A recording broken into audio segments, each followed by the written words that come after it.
श्रीराम समर्थ. प्रापंचिक माणसाची स्थिती कशी असते? सर्व संतांनी भवरोगावर खात्रीचे औषध सांगितले आहे. सर्व संत आपापल्या परीने मोठेच आहेत, पण त्यातल्या त्यात समर्थांनी आपली जागा न सोडता विषयी लोकांचे चित्त कुठे गुंतलेले असते हे पाहिले आणि मगच रोगाचे निदान केले. आमचा मुख्य रोग संसार दुःखाचा असून तो सुखाचा आहे असे वाटते हा आहे. रोग कळून आला, पण औषध जर घेतले नाही तर तो बरा कसा होणार? रोग असेल तसे औषध द्यावे लागते. अजीर्णाने पोट दुखते ते भुकेने दुखते असे वाटून आम्ही अधिक खाऊ लागलो तर कसे चालेल? संसार ज्याला दुःखाचा वाटतो त्यालाच परमार्थाचा उपयोग. एखादा दारू पिणारा मनुष्य दारूपायी आपले सर्वस्व घालवतो. दारूचा अंमल नसतो त्यावेळी तो शुद्धीवर येतो आणि त्याला आपल्या बायको मुलांची काळजी वाटते. आपला प्रपंच नीट व्हावा असेही त्याला वाटते, पण त्याच्या बुद्धीला त्यातून मार्ग सुचत नाही. मग तो पुन्हा इतकी दारू पितो की त्यात त्याला स्वतःचा विसर पडतो आणि अशा रीतीने त्यामध्येच तो स्वतःचा नाश करून घेतो. अगदी त्याचप्रमाणे प्रापंचिक माणसाची स्थिती होते.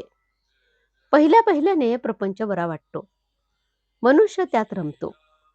पुढे काही दिवसांनंतर तो थकतो, त्याची उमेद कमी होते आणि म्हणून आपल्या हातून परमार्थ कसा होणार असे त्याला वाटते. पण नंतर तो पुन्हा जोराने प्रयत्न करू लागतो आणि शेवटी हीन अवस्थेत मरून जातो.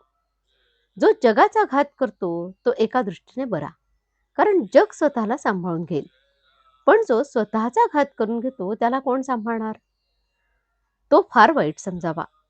केवळ प्रापंचिक हा असा आत्मघातकी असतो. खोटे कळूनही त्यात सुख मानून तो राहतो आणि देवाने जे निर्माण केले ते माझ्या सुखाकरताच केले असे समजून मरेपर्यंत त्यातच गुरफटून जातो. मनुष्य तेच तेच करत असून सुद्धा त्याला त्याचा कंटाळा कसा येत नाही? कालच्या गोष्टी आपण आज करतो. आपल्या लक्षात जरी आले नाही तरी त्या गोष्टी झालेल्याच असतात. तेच ते जेवण, ती नोकरी, तोच तो पैसा मिळवणे, सगळे तेच. असे असताना माणसाला कंटाळा का येऊ नये? याचे कारण असे की विषय अत्यंत गोड तरी असला पाहिजे किंवा हवेला तृप्ती तरी नसली पाहिजे. या दोन कारणांपैकी दुसरे कारणच खरे आहे. आपली हाव पुरी झाली नाही हेच खरे आहे. विषयामध्ये सुख आहे ही आपण कल्पना केली, त्याचा अनुभव अनेक वेळा घेतला, तरी अजून आपली कल्पना ही खरी की खोटी हे आपल्याला कळत नाही.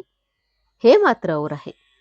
आजचे बोधवचन: जो मनुष्य प्रपंचातला आपला अनुभव जमेच धरत नाही तो कशानेच शहाणा होत नाही. जानकी जीवन स्मरण. जय जय राम.